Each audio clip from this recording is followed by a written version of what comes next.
Faith working in the dark, searching for the light, living right in the middle.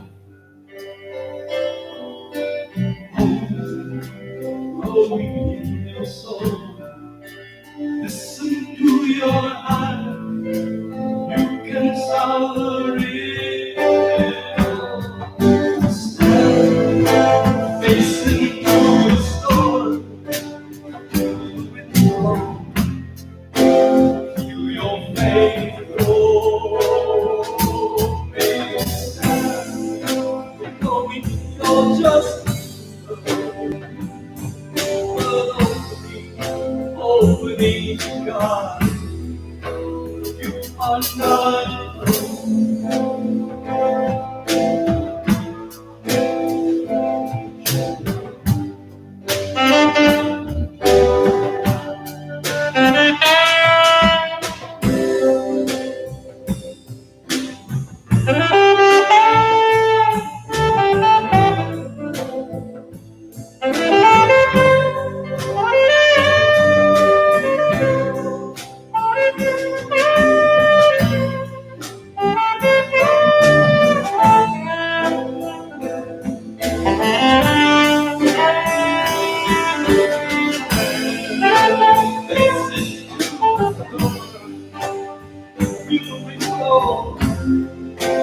feel your faith grow. Knowing you're just human, opening God. You are not alone.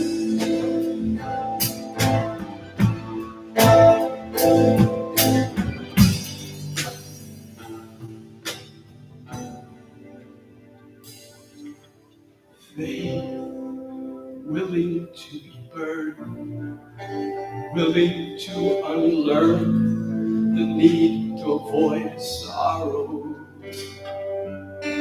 Hope, burning with the flame, never be the same. Welcome into more.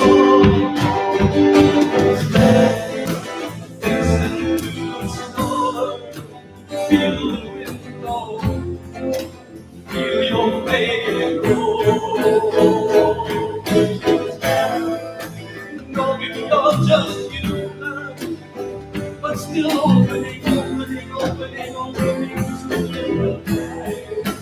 you are not alone. You are not alone. We are not alone.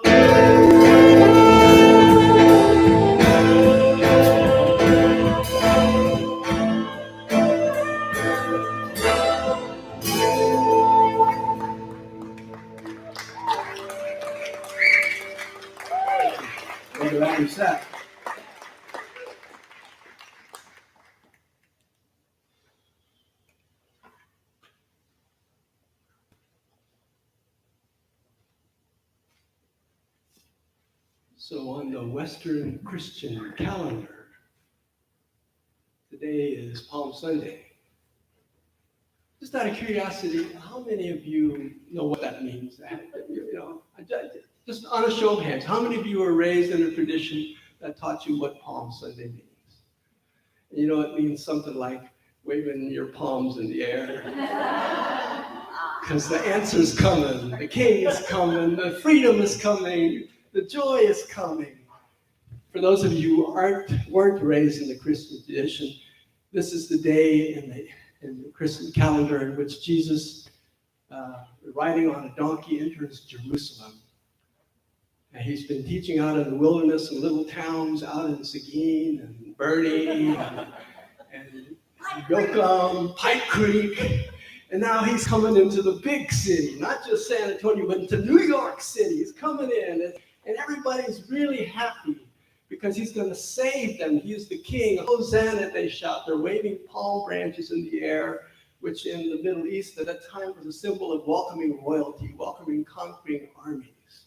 And they just knew that Jesus the Christ was coming to save them from their oppressors, who were the Romans at that time. You might imagine in the 1770s, if in the New England states, Jesus had come to say, I'm coming into town, everybody thought, oh, he's coming to save us from the British, because they're our oppressors. But in fact, Jesus was not saying anything like that, not in the 1770s, not 2,000 years ago. He was not coming to save us from outer oppressors, but Jesus the Christ was coming to teach people, had been trying to teach people for 3 years, to release oppression from the inside out by feeling their oneness with the kingdom within, by loving themselves and their neighbors, by following the great command that you should love the Lord your God with all your heart, with all your soul, and the second like unto it, your neighbor as yourself. He'd been trying to teach us every way he could. People just weren't really getting it.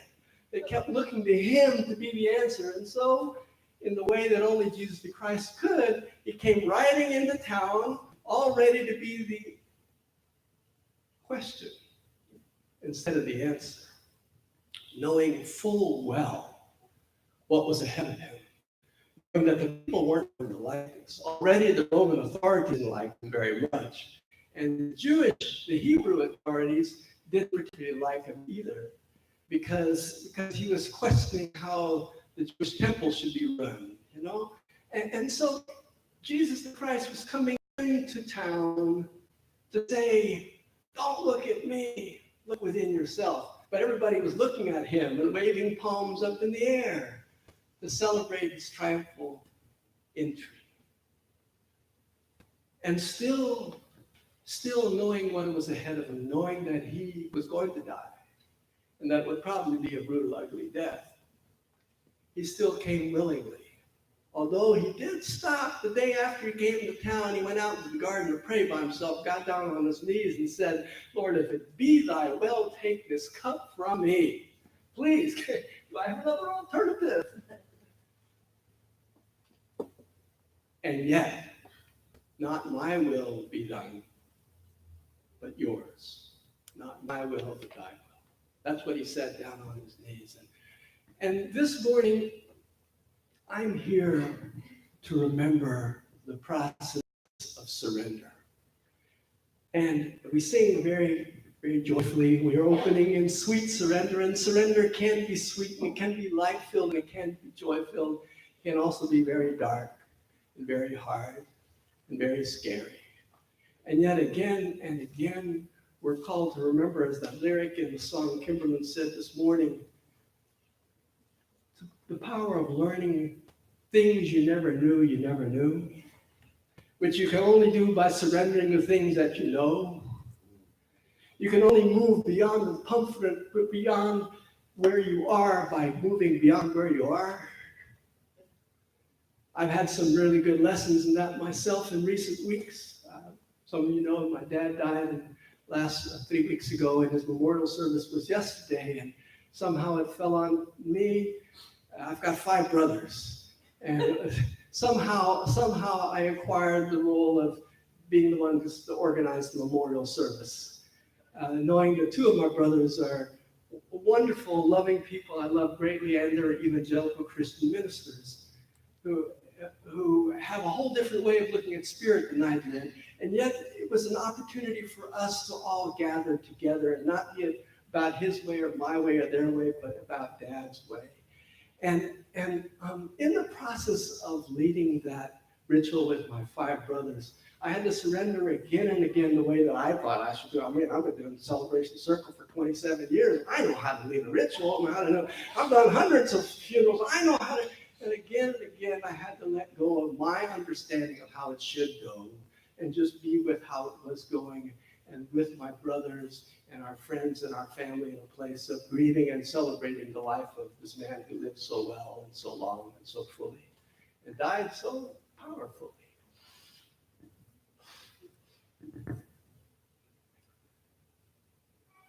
That was a powerful and wonderful surrender. In recent months, I've had a really blessed life for a long time. I've been living a very healthy life. never seen doctors. I'm just healthy until about 1.5 years ago. I started seeing doctors a lot for after the car wreck and for this pain and that pain and this illness and my joints really hurt a lot. Don't want to take painkillers. Had thumb surgery. I found out. Well, I didn't find out all of a sudden. I just came to be more and more aware that marijuana relieves joint pain. Oh, I know that. I'd had the occasional, more than the occasional smoke over the years, but it never been a thing for me. But over the last couple of months, it became a thing. It just became a daily habit. For the first time in my life, it became something I did regularly just because it felt better. It just didn't hurt so much. And also, I didn't have to think about it so much. Just being free. And then there came a time when I was also starting to add some alcohol to that over the last month or two.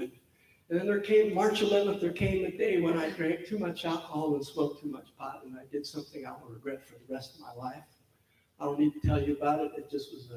It was me stepping one over the line into a place I don't ever want to go again. And I knew, wow, my life's got to change. I don't know how. March 11th, right?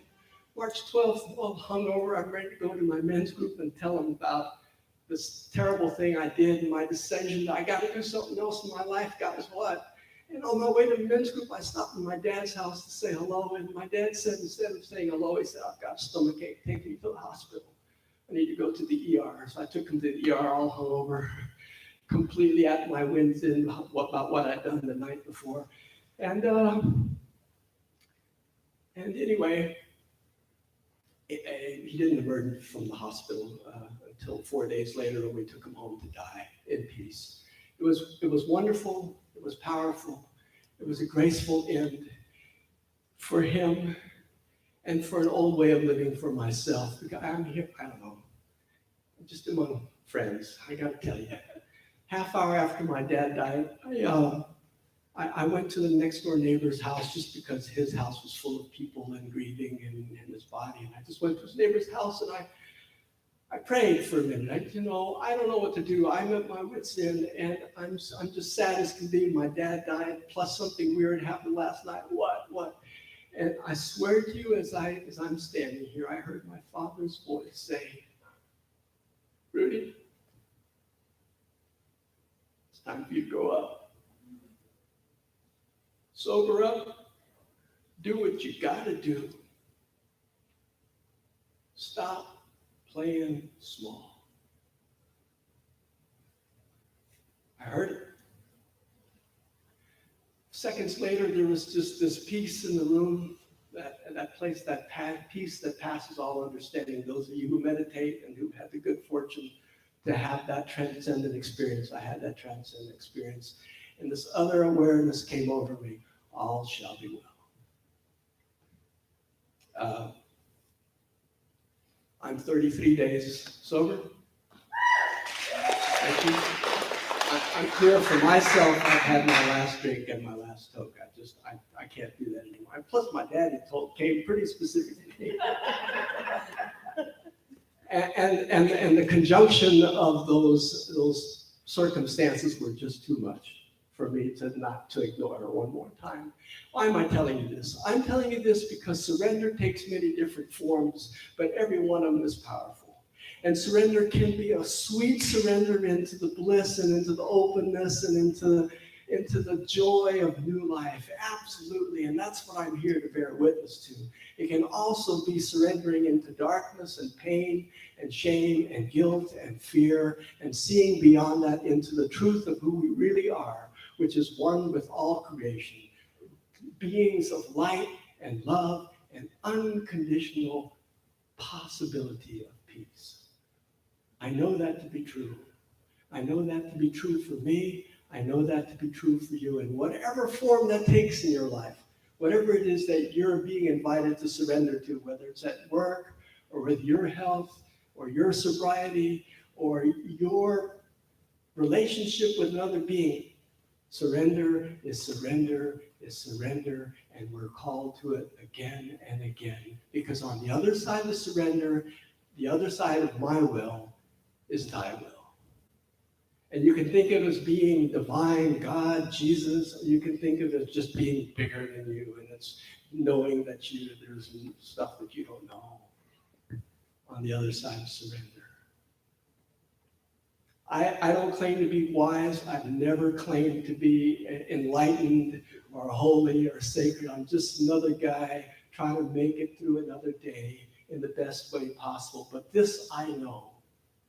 As I stop trying to surrender only to myself and start surrendering to something bigger, and as I open to another human being, as I make it not just about me and God and my surrender, but about me and God and my surrender and how I can be in better relationship, fuller relationship with you and you and you and you and you and me. As we remember, we are one. And let thy will be done today and tomorrow and always. At least that's my invitation. That's my story. That's my path. I'm sticking to it.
So it's clear from the story that we just heard that an offering is not necessarily just giving something, but giving something up. Maybe that's an attachment to something. Maybe that's a fear that we don't have enough, that we are not enough. I invite you into that space as we prepare for our offering. Release that attachment. Give up that fear that you are not enough or you do not have enough. And be together in this space where we are one, where all is connected. I invite you to celebrate that with this. I give to you, O Spirit, as you have given to me, with heart wide open, together. I give to you, O Spirit, as you have given to me, heart, body, alone.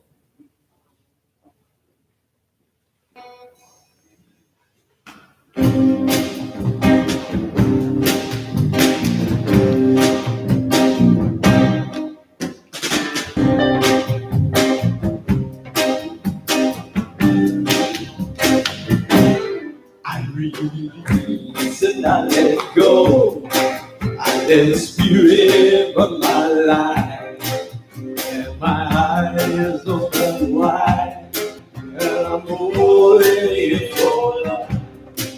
No more trouble, no more strife. My faith, I see the light.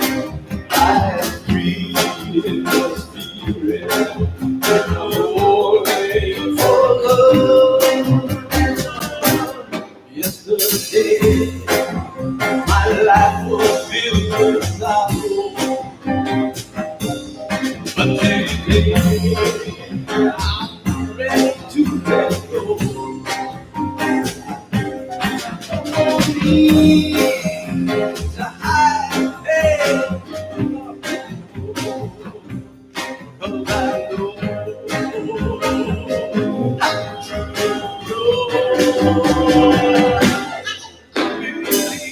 how did I let go?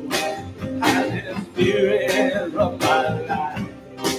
Yeah, my eyes are wide, and I'm holding for love. No more trouble, no more strife. With my faith, I see the light. I am the spirit, and I'm holding for love.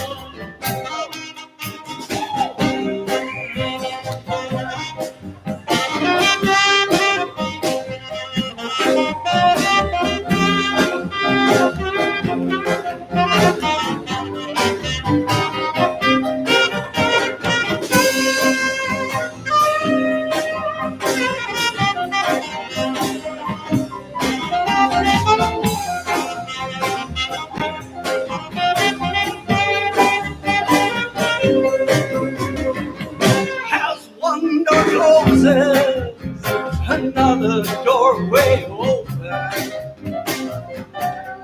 Another lesson ready to be learned. No more need to hang on to old patterns. Light a fire, watch the past burn.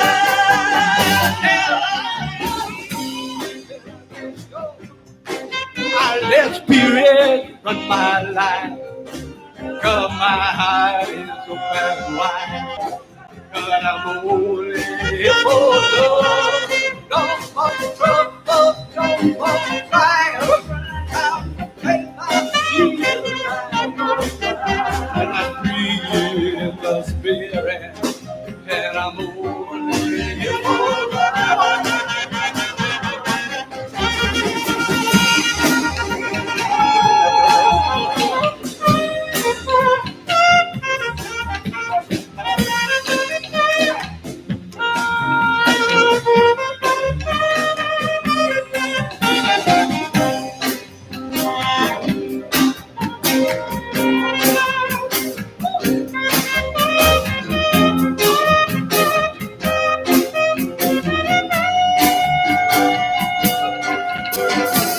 Come on, help me sing. Here we go. I release and I let go. Let spirit run my life. My heart is open wide. My heart is open. I'm only here for love. Only for love. No more trouble. No more struggles. With my faith, I see the light. I am free in the spirit, and I'm only for love. I am free in the spirit, and I'm only for love. I am free in the spirit, and I'm only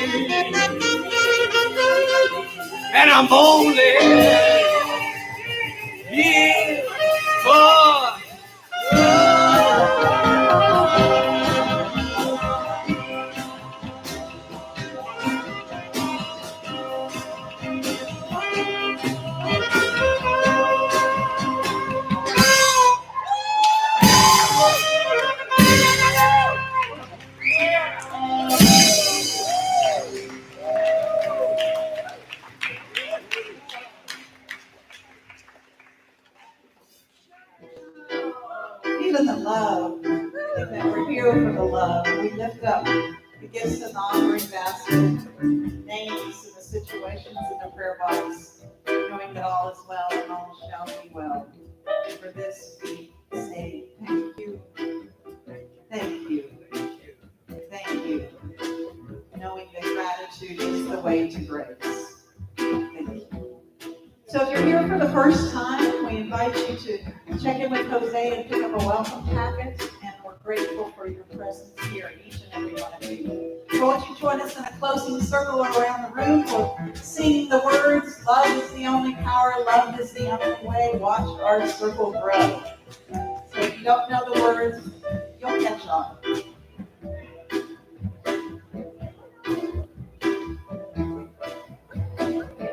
Oh, this is the best part of the morning. When we get to hold hands, all of us, young and old, in this beautiful diversity that we are.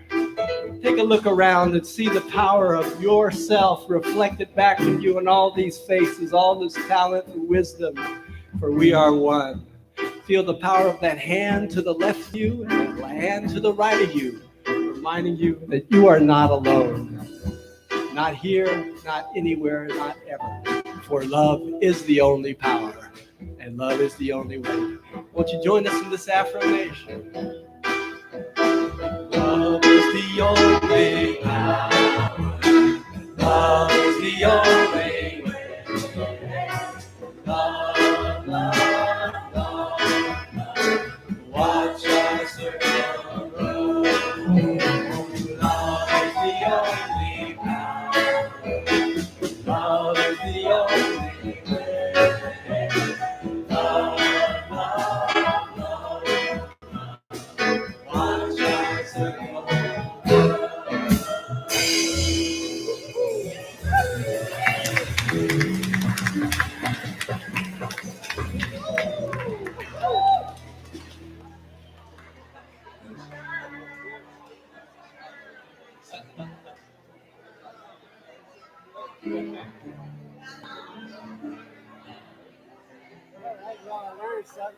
So it flips it because it's yeah. So I wonder what's wrong with the screen. We're trying to get it didn't connect, right? At all. It just like blacked out. Yeah, It still kept on. recording. Yeah. So well, I don't want to.